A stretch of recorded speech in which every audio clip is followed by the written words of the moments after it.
Now, today is Children's Sabbath. It's a day when we are honoring and celebrating children. And I like to think that I'm qualified to talk about this day a little bit, not just because, I do things with kids here at Middle, but I believe I have a good hug around my inner 8-year-old. Huh? You all have an inner 8-year-old too, unless you're 7, then you're going to meet your 8-year-old next year. But you all have one too. And see, for me, I'm the youngest of 3 kids. I have 2 older siblings, which means I also am a professional, annoying little brother. They will tell you it's true. And this sermon is going to definitely exemplify those skills. So Bethany and Jennifer, if you happen to watch this, I'm sorry. Okay, let's start. When I was a kid, the youngest of 3, Jennifer, 9 years older than me, for some reason did not enjoy her younger brother in the backseat of the car on family road trips, talking and talking and talking and talking and talking and talking and talking and talking. And so she would lovingly entice me into a state of silence, if only with the reward of a blizzard. Long road trips, 3 hours in the car, which to an 8-year-old feels like an eternity, and you have agreed to the terms of the quiet game. Now, your 8-year-old fortitude is serving you well. You are focused. You will achieve your goal. But then as you approach the city limits of your family's destination, your loving older sister Jennifer, who promised you the blizzard if you were to keep quiet the entire road trip, starts, just probing and prodding and saying things that she knows might get a reaction from her younger brother, which, let's be honest, was not very hard to do. And so by the time we pull into the city, I would have broken my vow of silence. I would have lost my beloved blizzard. I'd be wailing in the backseat of the car, and then my parents are angry at Jennifer for Jennifer causing all this distress in the car, which usually turned out with me getting a blizzard after all, win.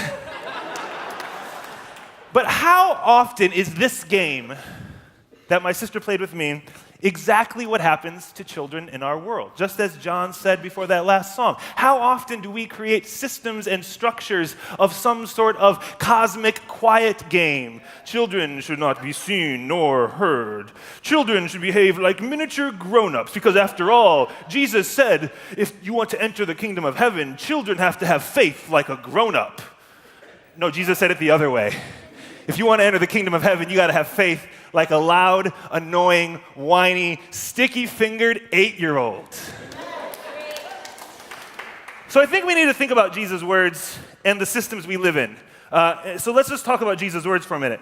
Jesus' words, there's a couple things. When Jesus says a simple, profound sermon like, "Let the children come to me," sometimes I think, maybe we should just see what that's like. Okay.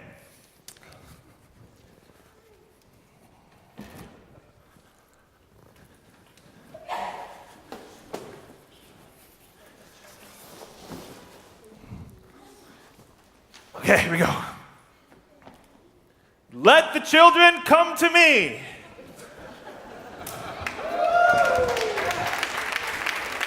All right, I got a job for you. Perfect. Get up here. Get up here. Get up here. Get up here. Get up. Oh, there we go. All right, come on, Leo. Now, Rachel, Calvin, can you grab the crayons and the paper? Okay. Now, you are actually going to be preaching the most important part of the sermon in maybe 5 minutes, 7 minutes. Now, Rachel and Calvin are going to pass out pieces of paper and some crayons. The paper, like all paper, it's two-sided. And get it? And this paper, nope, you don't. This paper, on one side it says, "What does love look like?" And on the other side it says, "What does God look like?" Trick question, they're both the same. I want you to draw your answer. Fill this page with words and images and colors. What does love look like? What does God look like? And you just do your thing, and we'll get back to you all in a minute. Now, the other thing that happens with this sermon, when Jesus says, "Let the children come to me," does anyone else get this image in mind? I mean, This is totally Jesus picking up that kid and saying, let the children come to me.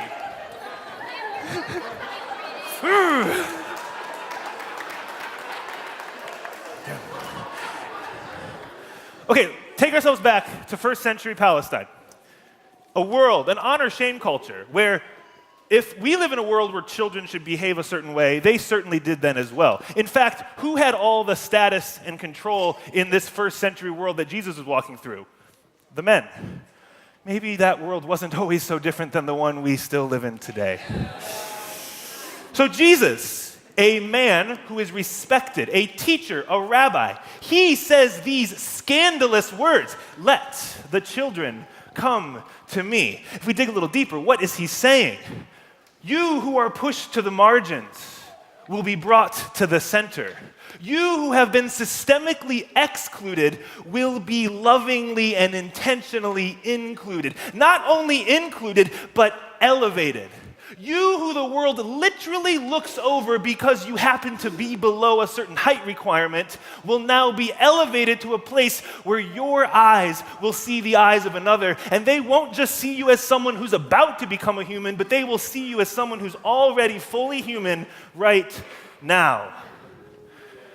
Sometimes in our world, there are people who are seen as less than human, and it's not always kids. What does it mean to include and elevate all who've been pushed to the margins? You see, the world's not quite the way it used to be.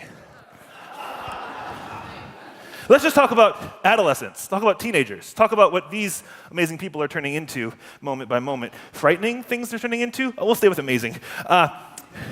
In this snapshot, this depicts a certain era in our American context when two things kind of were at a certain balance: expectations and support. The world we live in today, for the life of an adolescent, they experience what sociologists call systemic abandonment, where the expectations have risen and risen and risen. Now, it's not just get good grades in high school to get into a good college, it's get good grades in preschool to get into the right elementary school, to get into the right middle school, to get into that junior high and not that one, to get into this high school, because we all know it's so much fun looking for schools for your kids in New York. Whew, touch a nerve. We live in a world where the expectations have risen and risen and risen to insurmountable heights, and the support? Well, everyone's schedule is busy, too busy. The expectations rise, the support falls. We live in a world of systemic abandonment, which is why Children's Sabbath is not just a political statement, it's theological. It's theological because when we recognize that those who are pushed to the margins, and we ask ourselves theologically, where is God in this picture? God who was born not in a kingdom or a palace, but God who was born in a pile of horse manure. God who says, I will not just love the margin, but I will be the margin. So theologically speaking, Children's Sabbath reminds us where to find God, in those who are overlooked. Now, for those of you who just made the connection, this is also why Black Lives Matter is not just political, but also theological. Because anyone who is systemically pushed to the margins, that is where God is already at. So what are we doing waiting around? We need to be where God is, standing and marching against any injustice, welcoming all who are pushed to the margins to their rightful place as we recenter the entire thing that we call the reign of God.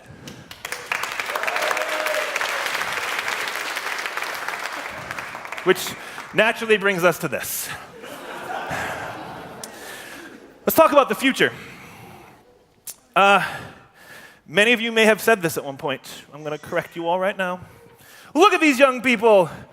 They are the future of our world. Look at these young people. They are the future of the church. Look at these young people. They are the future of insert word here.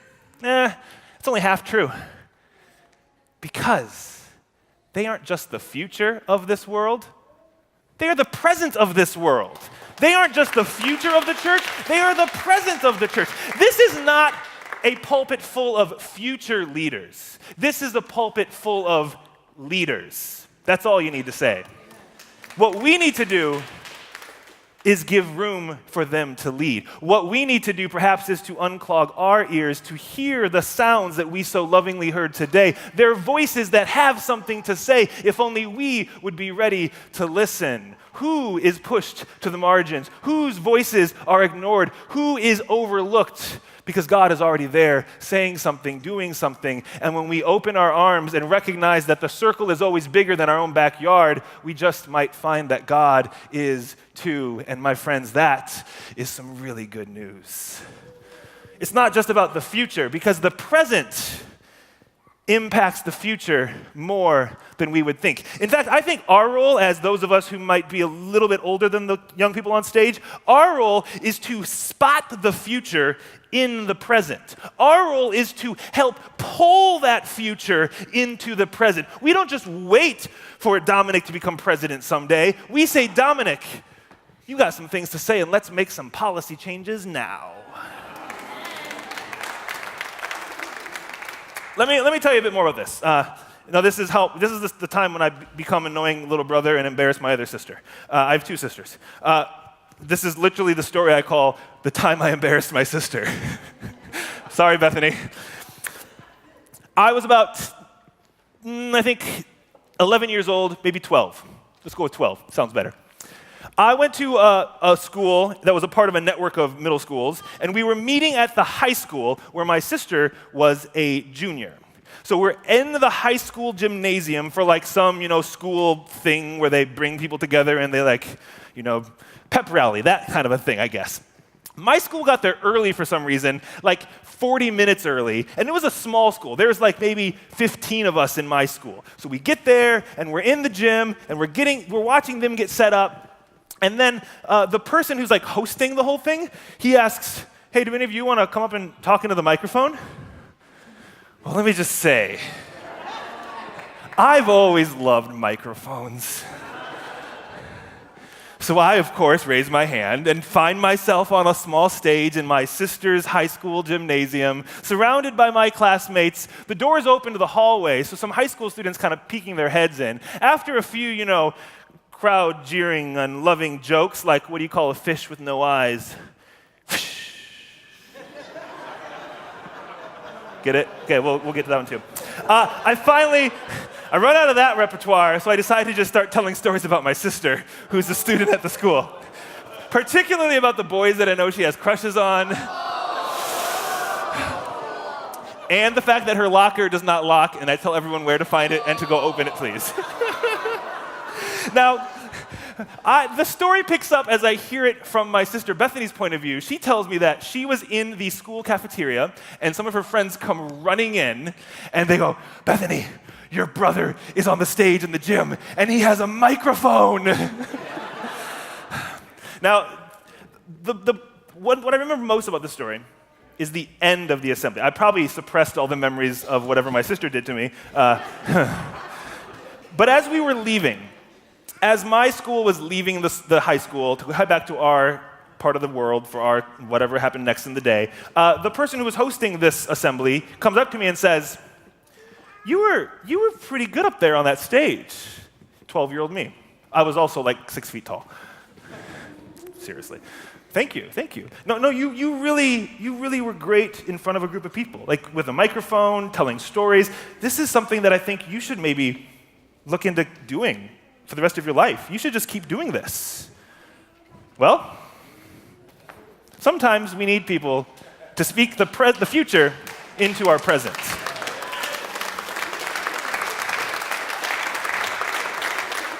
Even if it means embarrassing your older sister along the way.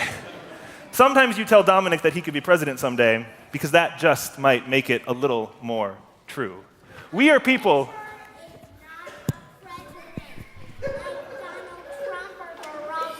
Okay,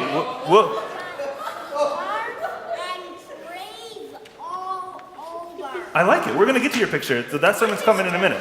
Now, what I want to say though to us all is this moment is imperative. It has to happen now, or else it might not ever happen at all. There is a moment when you have the chance to affirm something you see in a young person. And that moment will only last a moment. So when you see it, I implore you to take it. When you see that potential in them, I beg of you to let them know what you noticed. Because chances are, they are just going through life, their eyes filled with wonder, seeing the world around them as full of possibility, and you might see a trajectory for their future. And your words can have a significant impact. It might just seem like a slight change in the trajectory, but if you make a slight change in the trajectory of an 8-year-old, when they become a 28-year-old, a 58-year-old, an 88-year-old, we have just created an entirely new world. A 198-year-old. Let's get to that one. Whew. Now, we need spaces where we can have both the wisdom of the elder and the wonder of the child. This is something we all need. You need some of their wonder, and they need some of your wisdom. What would it look like for us to enter into a space where this just might be possible? Because I think when you put yourself next to these young people, and when you ask them, hey, what does God look like? What does love look like? You might just be surprised what they have to tell you. Let's see. Tommy, you want to show us what you got here? No. Oh, okay. Not yet. And sometimes that happens. All right, Luce. Dip. What you got, Lucian? Dip. Dab, dab, dab. And The Lion King. And The Lion King. I like it. I like it. I like it. I love it. What do you think? What do you got, Blanche? What does love look like, and what does God look like? Love looks like something that has a heart and one of these in a rainbow. Ooh, I love it. I love it. That's an amazing picture, Blanche. Thank you. Thank you. What do you got for us? What do you got for us? What does love... maybe I should... Okay, love. Let's just have you talk about love this looks one. like a metaphor of Hillary winning over Donald Trump.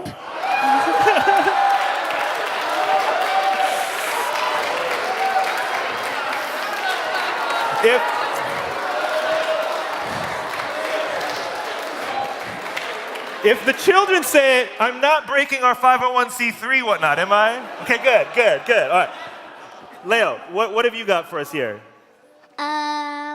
Love looks like God and happiness. Ooh, God and happiness. Oh, no, that'll preach. And we are losing our... Now, friends, we only got time for a couple of this. So what I want you to do is I need you to, before you leave, to show me every single thing you drew. And what I need you to do is find these young people and ask them, show me what love looks like. Show me what God looks like. Because when they say things like happiness, you'll realize just how simple that is, and yet how so deeply true those words are. Can we give our young people another round of applause? Friends, I'm going to invite you to take your drawings back to your seats. You can take the crayons with you as well. You can take the pictures with you too, because I want to see your pictures and these grown-ups want to see your pictures, so bring those back. Bring it with you and finish it at your seat. And I don't know about you, but I'm a firm believer that any good sermon, kind of like any good Apple keynote presentation, always ends with one more thing, right? Cool. So, how many of you remember this moment?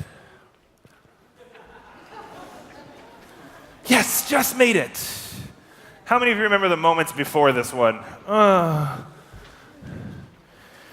Sometimes we get the message. And I think young people get this most of all because we literally have signs made like this that they're not quite fill in the blank enough. Maybe you know that same experience. I'm not quite whatever enough to try for that position. I'm not quite whatever enough to join that justice group. I'm not quite whatever enough to be a part of that group of friends. I'm not whatever enough to really make a difference in the world. There is no height requirement for justice. There is no height requirement for justice. Because, friends, this is not a movement for some ages. This is not a movement for some bodies. This is a movement for all ages. And what I hope is that we might become a prophetic community. And you're only a prophetic community when you are intentionally diverse. And you're only intentionally diverse when that diversity is more than just what's reflected in the tones of your skin, but it's what's reflected in the ability of your bodies and the spread of your age, the wingspan that we cover when we have the wisdom of the elder and the wonder of a child. Then and only then will we be the prophetic community that God is calling us to be, because we, Middle Church, are entering into this movement not just for some of us, but may it always be a movement for all ages. Amen.